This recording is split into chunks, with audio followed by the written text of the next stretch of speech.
তুমি চিচিফাছৰ সাধু শুনিছানে স্পাৰ্টাকাছৰ? কিদৰে মাংস খাওঁ বুলি ছাগলীৰ মূৰটো লৈ উভতে শিক্ষক বাইৰন, টিভিত মৰে খেতিয়ক কিটছ, উতনোৱা চেলি নিৰুদ্দিষ্ট হয়।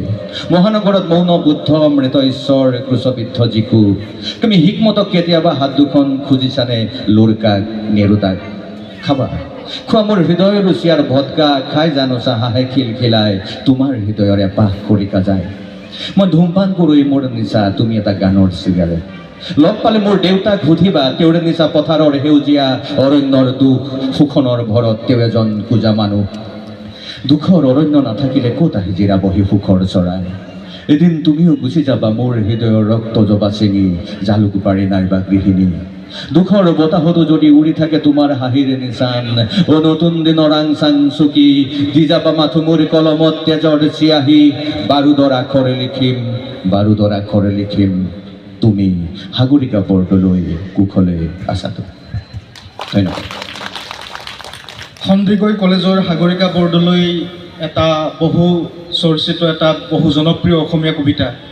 তপন দাসৰ আবৃত্তিৰে এই কবিতাটোৱে অসমীয়া কবিতাক শ্ৰব্য মাধ্যমৰ ৰূপত কবিতাও যে জনপ্ৰিয় হ'ব পাৰে বা কবিতাও যে মানুহৰ অন্তৰত প্ৰৱেশ কৰিব পাৰে, সেই কথাটো আচৰিত ধৰণে প্ৰতিষ্ঠা কৰিলে। আপুনি পঢ়িছিলে কটন কলেজত, লিখিলে আপুনি সন্দিকৈ কলেজৰ সাগৰিকা বৰদলৈ। কটন কলেজত কোনো সাগৰিকা বৰদলৈক আপুনি বিচাৰি নাপালে নেকি? তেনেকুৱা নহয় কথাটো। তাৰপিছত মানে সেই সময়তো যেতিয়া সন্দিকৈ কলেজ সাগৰিকা বৰদলৈটো খুব জনপ্ৰিয় হ'ল আৰু প্ৰকাশ পোৱাৰ লগে লগে অখিল গগৈ এখন আলোচনী উলিয়াইছিলে ছাত্ৰবাৰ্তা। আৰু তেতিয়াতো মোবাইল ফোন নাছিলে। ছাত্ৰবাৰ্তাত কবিতাটো যেতিয়া প্ৰকাশ পালে খুব জনপ্ৰিয় হ'ল। তেতিয়া কটনৰ চব ছোৱালীয়ে মোক আপত্তি কৰিছিলে যে তুমি ছোৱালী সন্দিকৈ কলেজৰহে বিচাৰি পালা। আৰু সন্দিকৈ কলেজখন আমাৰ একেবাৰে পিছফালে আছিলে আৰু মোৰ হোষ্টেলৰ লগতে লাগি আছিলে। এতিয়া সেইবোৰ হোষ্টেল নাই বাৰু, এতিয়া হোষ্টেলবিলাক ডিপাৰ্টমেণ্ট হ'ল। আৰু সন্দিকৈ কলেজৰ নামটোত এটা সুৰসুৰণি আছে, প্ৰিন্সেছ অফ দ্য চিটি বুলি যাক কোৱা হয়। আৰু সন্দিকৈ কলেজ নামটোৱে এটা সকলোকে আকৰ্ষণ কৰে। গতিকে সন্দিকৈ কলেজ ইমান বেছি কথা কৈ থাকিলে চৰিত্ৰটোৰ প্ৰতি মানুহৰ আগ্ৰহ নাইকিয়া হৈ যাব। আজি ইমান বছৰ, প্ৰায় 40 বছৰে হ'ল নেকি, 30 বছৰ চৰিত্ৰটোৰ প্ৰতি মানুহৰ ইমান আগ্ৰহ। আৰু এতিয়ালৈকে মই নিজেই 10,000 বাৰতকৈ এই কবিতাটো পাঠ কৰিছোঁ আৰু অন্যটো কিমান কৰিছে হিচাপ নাই। গতিকে অকণমান চৰিত্ৰবিলাক ৰহস্য হৈ থাকক, যেনেকৈ বনলতা সেন ৰহস্য হৈ থাকিলে। কিন্তু বনলতা সেনৰ এটা মই কথা ক'বলৈ ভাল পাম ডিব্ৰুগড়লৈকে আহি। বনলতা সেন মানে জীবনানন্দ দাস ডিব্ৰুগড়ত আছিলে। তেওঁৰ সম্বন্ধীয় পেহীয়েক ডিব্ৰুগড়তে আছিলে, ৰেলৱেত চাকৰি কৰিছিল।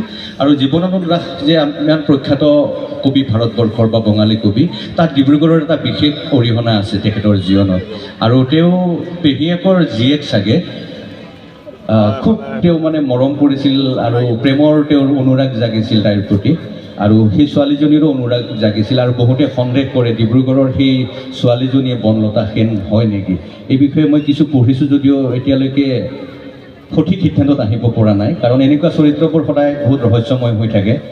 আৰু ইংৰাজীতো বনলতা সেনৰ আৰ্হিৰ কেইবাটাও কবিতা আছে। গতিকে সাগৰিকা বৰদলৈতো অকণমান ৰহস্য হৈ থকাটো মই ভাবোঁ পাঠকৰ কাৰণে আকৌ 10 বছৰমান চলিব পাৰিম। ঠিক আছে, ধন্যবাদ প্ৰণৱ দা। বনলতা সেন এটা বিখ্যাত কবিতা, কিন্তু ৰবীন্দ্ৰনাথৰ যিটো প্ৰভাৱ বঙালী সাহিত্যত, বনলতা সেন বা জীবনানন্দ নহালৈকে সেই প্ৰভাৱটো চলি আছিল। তাৰপিছত বনলতা সেন লিখাৰ পিছত জীবনানন্দৰ প্ৰভাৱ পৰিবলৈ ধৰিলে বঙালী সাহিত্যত। কিন্তু মোৰ এটা কথা আপোনাৰ পৰা জানিব লগা আছে। এই যে সন্দিকৈ কলেজৰ সাগৰিকা বৰদলৈ কবিতাটো ইমান অদ্ভুত জনপ্ৰিয়, অসমৰ এগৰাকী প্ৰখ্যাত কবি আৰু সমালোচক হৰকৃষ্ণ ডেকা, তেখেতে এটা প্ৰবন্ধ লিখিছে যে আধুনিকতাবাদী অসমীয়া কবিতা। তাত কিন্তু আপোনাৰ বিষয়ে তেওঁ লিখিছে যে প্ৰণৱ কুমাৰ বৰ্মনৰ কবিতাৰ প্ৰকাশভংগী বহুমুখী আৰু মঞ্চ জনপ্ৰিয়তাৰ দিশে ভাৱমান হোৱাৰ ফলত তেওঁৰ কাব্যগুণে কবিতাত আঘাত সানিছে। এই কথাটোক আপুনি কেনেধৰণে গ্ৰহণ কৰে? মোৰ কবিতা লিখাৰ উদ্দেশ্যটো এনেকুৱা নহয় যে বঁটা বাহন বা মই খুব শ্ৰেষ্ঠ কবি হৈ পেলাই অসমৰ সাহিত্যৰ ইতিহাসত জিলিকি থাকিম। মোৰ উদ্দেশ্য আৰম্ভণিৰ পৰা আছিলে কবিতাক কেনেদৰে মানুহৰ মাজলৈ লৈ যাব পাৰি, কবিতাক অসমীয়া কবিতাক কেনেদৰে জনপ্ৰিয় কৰিব পাৰি, কেনেদৰে একোখন সংগ্ৰামৰ মাধ্যম কৰিব পাৰি, আৰু কেনেদৰে কবিতাক বেয়া পোৱা মানুহ কবিতা বুলি ক'লে হাত জাপ মৰা মানুহক কেনেদৰে কবিতাৰ ওচৰলৈকে আনি তেওঁলোকক মুগ্ধ কৰিব পাৰে। গতিকে মোৰ এটা উদ্দেশ্যলৈ মই কবিতা লিখিছোঁ, যাৰ কাৰণে মোৰ কবিতাত ভালেমান দুৰ্বলতা আছে আৰু সেই দুৰ্বলতাখিনি মই নিজেও জানো, যিহেতু মই কিছু কবিতা সম্পৰ্কে পঢ়া শুনা কৰোঁ। আৰু সেই দুৰ্বলতাখিনি মই এইকাৰণে শুধৰাব বিচৰা নাই, শুধৰালে কবিতাখিনি মোৰ পাঠকৰ মাজৰ পৰা আঁতৰি আহিব। যেনেদৰে এতিয়া নীলিম দাই নিজকে এতিয়া মানুহৰ মাজলৈকে লৈ গৈছে কবিতাৰে, আৰু বহুতে হয়তো অনুভৱটোলৈকে সেইটো কম্প্ৰমাইজ কৰা নাই কেতিয়াও, যাৰ নামত আজি সেই নমস্য কবিগৰাকীৰ নামত এই অনুষ্ঠানটো হৈছে। বা সৌৰভ শইকীয়াইও কেতিয়াবা মাজে মাজে অকণমান কৰে কম্প্ৰমাইজ এটা, যে মানুহৰ মাজত কবিতাক জনপ্ৰিয় কৰিব পাৰি নেকি, কিন্তু হয়তো সেইটো সকলো কবিয়ে নকৰে, যাৰ কবিতাৰ প্ৰতি যি সমৰ্পিত ব্যক্তি হয়। এতিয়া কৌশিক কিশোৰহঁতে নিলিখে, কৌশিক বাইচাছহঁতে মন গ'লে নিলিখে জনপ্ৰিয় হোৱাৰ কাৰণে কবিতা। মই কিন্তু মানুহৰ মাজত যিহেতু কবিতাৰ মাজেৰে মই মানুহক আকৰ্ষিত কৰিব বিচাৰোঁ, গতিকে মই এনেকৈয়ে লিখি থাকিম দুৰ্বলতাখিনি মই নিজে জনাৰ পিছতো। আৰু মোৰ সেইকাৰণে কবিতাবিলাক আপোনালোকে যিসকলে শুনিলে একোটা গল্পৰ নিচিনা, আচলতে কবিতাৰ নিচিনা নহয়। এটা ষ্টৰী ক'বলৈ মই চেষ্টা কৰোঁ, ছুইচাইড নোটেই হওক বা এনেকৈ হ'লে কেনেকৈ হ'ব উপায়, পেঞ্চন, দেৱতা, মই এটা ষ্টৰী ক'বলৈ বিচাৰোঁ। মই খুব চিত্ৰকল্পৰ প্ৰতীকৰ মাজেৰে গৈ এই দুৰ্বোধ্যতাটোৰ মাজত মই যাব নিবিচাৰোঁ। হয়, এইটো কথা আমি মানি লওঁ যে অসমীয়া কবিতাৰ দুৰ্বোধ্যতা আঁতৰাবৰ কাৰণে যিকেইজন কবিয়ে কবিতা লিখিছে বা কবিতাক জনপ্ৰিয় কৰিছে, তাত নীলিম কুমাৰৰ নাম আহিব, প্ৰণৱ কুমাৰ বৰ্মনৰ নাম আহিব, কিছু পৰিমাণে উজ্জ্বল পাগমৰ নামো আহিব বা ৰঞ্জিত গগৈৰ নামো আহিব। একালত ৰঞ্জিত গগৈ আৰু উজ্জ্বল পাগমৰ কবিতাৰ বিপুল জনপ্ৰিয়তা আছিল, কিন্তু আজিৰ দিনত তেওঁলোকে সেই ট্ৰেকটো সলালে। আপুনি একেটা ট্ৰেকত লিখি থাকিলে, কবিতাক মানুহৰ মাজলৈ নিবলৈ চেষ্টা কৰি থাকিলে, বা আজিও আপুনি সেই জনপ্ৰিয়তাৰ দিশতেই কবিতা লিখি আছে।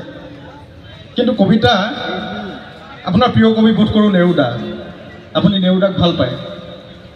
মই নেৰুদাক ভাল পাওঁ, হিকমতক ভাল পাওঁ, লেটিন আমেৰিকান কবিসকলক ভাল পাওঁ, আৰু নীলমণি ফুকনক ভাল পাওঁ, সৌৰভ শইকীয়াক ভাল পাওঁ, অনুভৱ তুলসীক ভাল পাওঁ।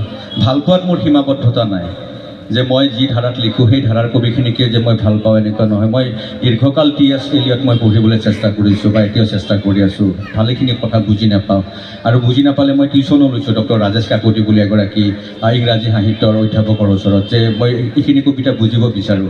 কিন্তু মই কোনোদিনে T.S. এলিয়ট হ'বলৈ নিবিচাৰোঁ বা তেওঁৰ ধাৰাত যাবলৈ নিবিচাৰোঁ। কিন্তু মই এখন একেবাৰে নিউজ চেনেল আৰু পৰ্টেলবিলাকে ভুলকৈ লিখিছে। মই আচলতে লিখিছিলোঁ জুবিন গাৰ্গে ন্যায় উপলক্ষে মই লিখা মেলা নকৰোঁ, কলম তুলি নলওঁ, সেইটোহে আছিলে কথা, এইটো ভুল ব্যাখ্যা কৰিছে। আৰু কিতাপ মোৰ কি হ'ল, মোৰ খুব সৌভাগ্য যে মই লিখিবলৈ আহিয়ে মই দুগৰাকী বিশিষ্ট ব্যক্তিৰ দুখন হাত মোৰ মূৰৰ ওপৰত পালোঁ। এখন হাত হ'ল চন্দ্ৰপ্ৰসাদ শইকীয়া ছাৰ, গৰিয়সীৰ সম্পাদক আছিল, আৰু এখন হোমেন বৰগোহাঁই ছাৰ। মোক আচলতে দুয়ো উলিয়াই আনিলে, মানুহৰ মাজত বিশালভাৱে চিনাকি কৰাই দিলে। সেই সময়ত যি হ'ব মোৰ প্ৰয়োগী যেতিয়া আমাৰ অসমত প্ৰকাশ পাইছিলে, তেওঁ বিভিন্ন নাটকীয়তাৰে গোটেই কবিতাটো মানুহৰ মাজলৈ লৈ গ'ল।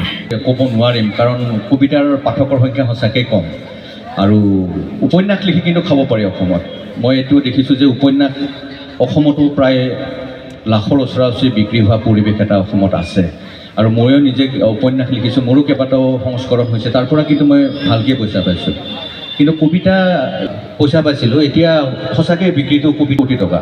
অৰুন্ধতী ৰয় কিমান কোটি টকা পায় একোখন কিতাপ লিখি, কাৰণ তেওঁলোকৰ কিতাপবোৰ আন্তৰ্জাতিকভাৱে বেষ্ট চেলাৰ বা আন্তৰ্জাতিক পৰ্যায়ত এইবিলাক কিতাপ চলে। মাজতে আমাৰ আৰুণি কাশ্যপে এটা কথা লিখিছে, তেওঁলোকক 2-3 কোটি টকা এডভান্স দিয়ে কিতাপ এখন যদি এজেণ্ট বা সম্পাদকে পঢ়ি ভাল পায়। আগতে